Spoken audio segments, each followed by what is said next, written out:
As a professional, it's my job to let you know that paid ads will never, ever be able to save poor organic, poor consistency, or poor product or service. Last year, I had a client come to us who really wanted to work with us. Their product or service was still in development, but they wanted to get a jump start on their social presence. So they came to us, we worked with them to work with the strategy that they already had in place and really tried to get their social media started and off the ground. In case you're new here, hi, my name is Larry. This is day 10 of my 75 Hard YouTube challenge. And today I'm really just laying it out there and letting you know that paid ads is not a substitute for the hard work that you need to put in. So we had this client, they came to us before their product or service was ready. They said, let's get a jump start on social media. We have the majority of the website up and we're gonna be speaking at some conferences or attending some conferences and trade shows.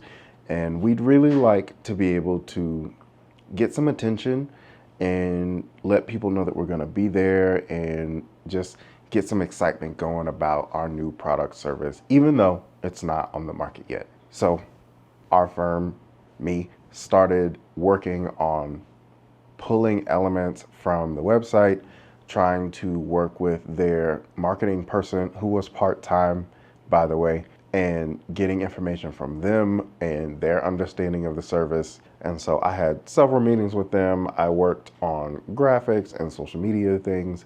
There was no video, there were no real headshots, there were no behind the scenes or any real details about the service that existed. The only things that we had were informational research on how this would be able to help people once it came to market. So we start putting together this organic campaign, and about 3 posts in, the person who was over the operation who contacted our firm was like, hey, let's do some paid ads. We're gonna be at this show next week. And straight up told them on that meeting, hey, you know, this is a brand new account.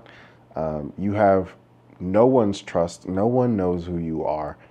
And quite frankly, I can't guarantee you that the people that you need to see this are going to see this because you haven't spent the time building up anything. And a week is not enough time to get the information needed to really hone in and target those people, because your marketing person barely understands what this service is for and who it's for or who your target audience needs to reach. We knew who the very end customer is, but that's not necessarily who the decision makers are when it came to their service.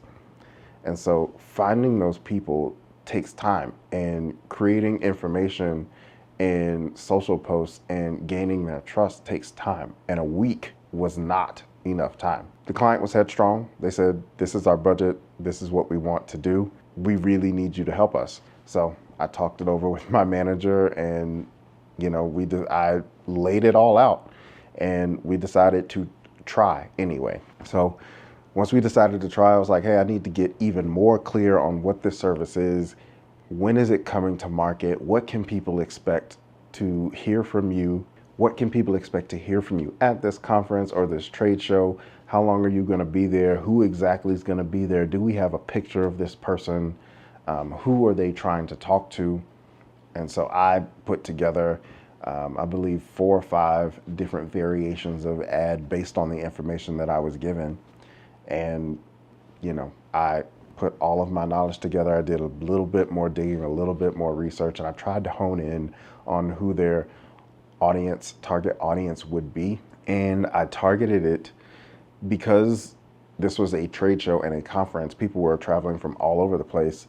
So I tried to go broad, but then in the end, I was like, you know, if people are gonna be here for a few days, let's target that specific location. Let's make sure we have the interest, because we're not trying to go super broad and spend a bunch of money. And we ran the campaign. Essentially what we did for this Because there was no landing page or contact us page, or there was no real more information, this was purely an awareness-based campaign.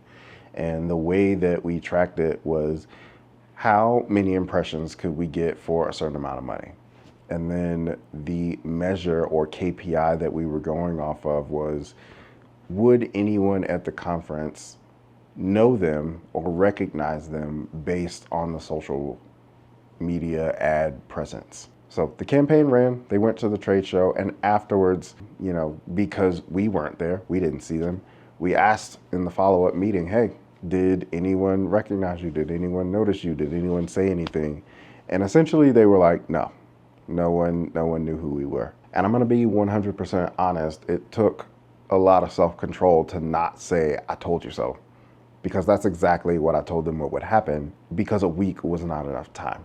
Ultimately, they decided to try again and gave us, I believe it was 2 weeks time, which I still did not believe was enough. But the whole point of that story is, in all honesty, I believe if they really wanted the attention, they would have started earlier. Sometimes I know that partnering with an agency, there's an onboarding process and you're trying to match schedules and get on calls and all of those things. But truthfully, if you knew that you were going to go to a trade show and a conference and you booked those things months in advance, that's when you should have started your social building presence.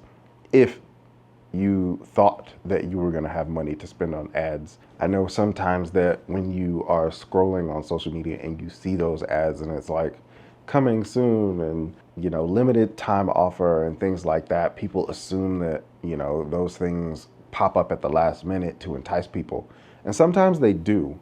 However, most of the brands who do it at the last minute already have an established presence and brand. They're not starting a brand new account and then flipping the switch and turning those things on. That's why they work, is because they've spent the time to build up brand, build up social proof, build up recognition with their target audience or their target market. And so they're able to flip those switches and use those dials and techniques in order to get a boost. But if you are a brand new account, if you are a brand new product or service, I honestly don't believe that a week or even 2 weeks is enough runway to find your target people for the right price and even put the right offer in front of them. They haven't spent the time with you. They have no idea who you are, and no amount of paid can help you gain that trust that quickly. I know sometimes in marketing you hear that there are these shortcuts or these quick fixes, but I'm here to tell you that after spending 10 years in the industry, nothing, absolutely nothing beats the work. When you build that relationship and you build that trust through consistency, through quality content, through content that engages your audience, paid is like putting gas on the fire. It's not a match that will light everything. And that's the best advice that I can give anyone who's trying to decide whether or not they need paid versus organic. I would say organic is a beautiful testing ground, and it is the ultimate way to build and gain trust from an audience, because if someone finds you organically, like the trust is even more real versus paid. Now, that's not to crap on paid, because paid absolutely works, but paid only works when you are able to dial in and hit that target customer directly when they need to be hit. Organic and paid should work together, but paid is not a band-aid or a quick fix or a get rich quick anything. It is a tool that should be used at the right time in order to achieve a certain result. If you're a business owner or entrepreneur and you are looking for help with your social media, paid or organic, feel free to send me an email or leave a comment down below. All of my information is in the description. If you enjoyed this video, I would appreciate a thumbs up, hit the subscribe button and the notification bell so that you're notified every time I make new videos. This has been day 10 of my 75 Hard YouTube challenge. Thank you so much for watching, and I will see you guys tomorrow. Peace.